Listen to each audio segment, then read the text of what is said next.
श्री सूत जी कहने लगे, काल ब्याल मुखग्रास त्रास निर्णाश तवे, श्रीमद्भागवतम शास्त्रम कलौकीरेण भाषितम।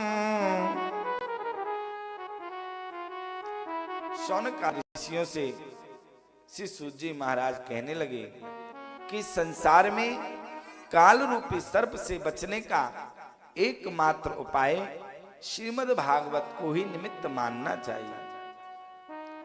व्याधस्य चरणं ध्रुवस्य चयो चवयो विद्या गजेन्द्रस्य का जाति विदुरस्य यादव पतेस मग्रस्य किं पौरुषम कुब्जाया किमुत्र रूपमधिकम किं तत्सुधाम्नो धनम भक्त्या तुष्यति परमया भक्ति प्रियो माधवम। प्रेम से बोले, श्री सूत जी महाराज कहने लगे, श्रीमद् भागवत के अलावा मन को शुद्ध संयमित करने का और कोई साधन नहीं है। जब जीव के जन्म जन्मांतरों के पुण्य उदय होते हैं तब जाकर के कहीं भाग्योदयेन बहुजन्म समर्जितेन सत्संगमं च लभते पुरुषो यदा वै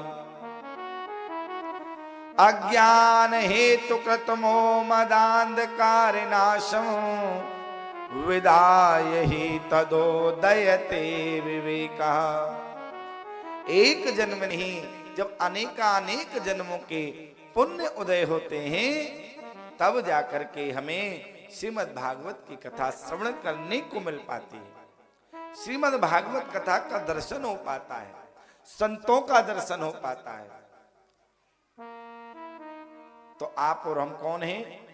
परम। एक होता है सौभाग्यशाली, एक होता है परम सौभाग्यशाली। तो हम लोग कौन हैं? परम सौभाग्यशाली। और कलयुग में तो जगह भागवत का दर्शन होता है। अनेकों भगवान के भक्त भगवान की कथा कराते हैं। अब कथा कराने से क्या होता है कि कथा जब होती है तो लाखों श्रद्धालु आकर के भगवान की कथा को श्रवण करते हैं। अच्छा, अन्य कोई ऐसा स्थान है जहां पर 10-20 लोग भी एक साथ बैठे हों और वह शांति पूर्वक बैठ जाए? ऐसा कोई स्थान है? बताओ, है? लेकिन केवल एक भागवत कथा का स्थान ऐसा होता है जहां पर 10-20 नहीं, लाखों की संख्या में लोग रहते हैं और एकदम मौन होकर के, शांत होकर के भगवान की कथा को श्रवण करते हैं। प्रेम से बोले, अन्य कोई संसार में ऐसा दूसरा स्थान नहीं है। पर हां, आजकल एक नया यंत्र चल गया है। प्रेम से बोले, शांति यदि कमरे में बनाए रखनी है और 4 बहन भाई हैं तो चारों के हाथों में एक-एक फोन दे दो बस। प्रेम से बोले, आवाज कमरे में से बाहर नहीं आएगी कि बच्चे अंदर कर क्या रहे हैं। भागवत जी के अलावा एक बस दूसरा स्थान वही बन गया है। प्रेम से बोले, तो हम लोग परम सौभाग्यशाली हैं। तो कहा, जब जन्म जन्मांतरों के पुण्य उदय होते हैं तभी जीव के श्रीमद् भागवत महापुराण के अमोघ कल्याणकारी साधनों की प्राप्ति होती है, जिससे हमारे इस जीवन का कल्याण हो जाता है। प्रेम से बोलें, श्रीमद् भागवत के अनुपम महत्व के विषय में व्यासासन को अलंकृत करते हुए श्री सुखदेव जी महाराज राजश्री परीक्षित को सुना रहे थे।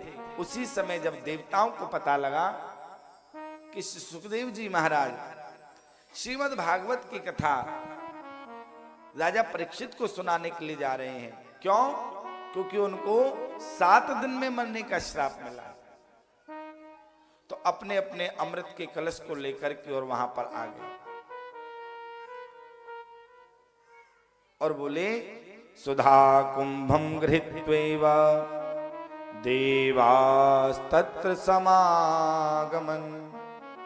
सभी देवता इकट्ठे होकर के और सुखदेव जी महाराज के पास आए और आकर के बोले, महाराज आप जो भागवत रूपी अमृत राजा परीक्षित को सुना रहे हैं, वह भागवत रूपी अमृत आप हमें श्रवण करा दीजिए और उसके बदले में ये जो अमृत है जो हम स्वर्ग से लेकर के आए हैं, इस अमृत को राज ऋषि परीक्षित को पिला दीजिए, जिससे उनका जो मरने का भय है वो दूर हो जाएगा। लेकिन श्री सुखदेव जी महाराज बोले कि अरे ठगियाओ, के लिए तो मैं अवश्य ही आपको श्रीमद् भागवत रूपी अमृत पिलाता, पर तुम तो सौदागर बनकर के आए हो।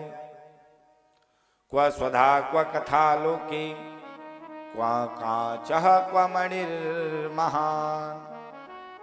तुम तो सौदागर बनकर के आए हो, जो श्रीमद् भागवत रूपी अमृत है वह मणि है, और जो तुम्हारा स्वर्ग का अमृत है वह कांच है।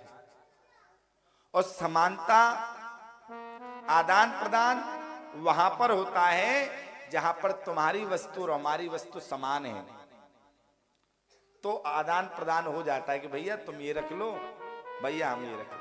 प्रेम से बोले तो आदान प्रदान हो जाता है। आया समझ में? लेकिन जो तुम्हारी वस्तु है वह कांच के समान है और जो हमारी वस्तु है मणि के समान है, तो कांच और मणि का आदान प्रदान नहीं हो सकता। प्रेम से बोले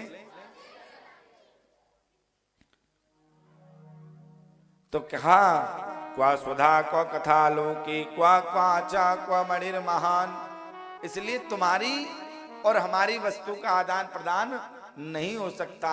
इसलिए क्या किया, अभक्तांस्तांस च विज्ञाय ना ददौ स कथामृतम। अभक्त कह दिया और अभक्त कह करके वहां से उनको लौटा दिया। जब देवताओं को अमृत के बदले कथामृत नहीं दिया, तो श्रीमद् भागवत के श्रवण से जब ब्रह्मा जी ने राजा परीक्षित की मोक्ष को देखा तो उनको बड़ा आश्चर्य हुआ। तब उन्होंने एक तराजू के पल्ले को मंगाया, तराजू मंगाई और एक पल्ले में श्रीमद् भागवत पुराण को रखा और दूसरे पल्ले में मुक्ति के सारे साधनों को रखा। और जब दोनों को तोला तो लघुन्नन्यानि जातानि गौरवेण इदं महत्। तदा ऋषिगणा सर्वे विस्मयं परमं ययु, विस्मयं परमं ययु। और जब देखा कि जो मुक्ति के सारे साधनों का पल्ला था वह ऊपर को उठ गया और श्रीमद् भागवत जिस पल्ले में रखी थी वह पल्ला नीचे को रहा, तो घोषणा कर दी, मे निरे भगवद रूपम। श्रीमद् भागवत ही सर्वश्रेष्ठ है। सारे साधन जो मुक्ति के थे वह हल्के पड़ गए।